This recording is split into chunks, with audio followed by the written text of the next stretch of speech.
The word jihad is mentioned in the Quran about 41 times. The words mercy, peace, and compassion are mentioned about 355 times. Yes, come in. Come on in, Riaz. Sit down, please. Contrary to popular belief in most Western cultures, Islam is a religion that preaches peace and tolerance. Yes, Patricia. If Islam truly is a religion that preaches peace, then how come the world's most troubled spots, the West Bank, Afghanistan, Pakistan, Iraq, they're all plagued with Islamic terrorism? That depends on your definition of terrorism. Some might argue that the U.S. invasions of countries like Iraq and Afghanistan are also acts of terrorism. No, those were acts of war to get rid of despotic regimes. Or a means of getting at a country's oil. Conspiracy theories. Well, May I? Yes, please. Go ahead, Dress. Mr. Khan is right. I mean, if we're talking about terrorists, the world's biggest terrorists are the white superpowers. Come on now. No, really. Stop and think about it. Explain 9/11. Okay.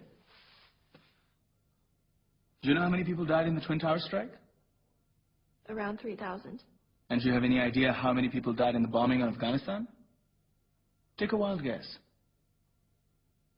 More than 15,000 people died. And that's just conservative figures. About 50,000 tons of explosives were dropped on innocent civilians. Men, women, children. Yeah, but that was because of the Taliban.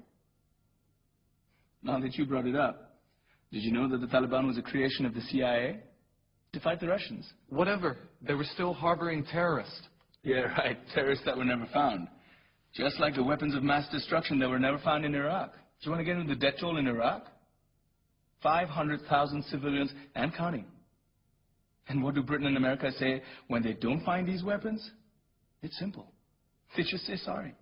And still refuse to relinquish control of these countries. What are you trying to say? What I'm trying to say is that just because you're American, wear a fancy suit, and call yourself the president, doesn't make you any less of a terrorist. I'm saying that if you don't stop meddling in other people's countries, you will face a backlash.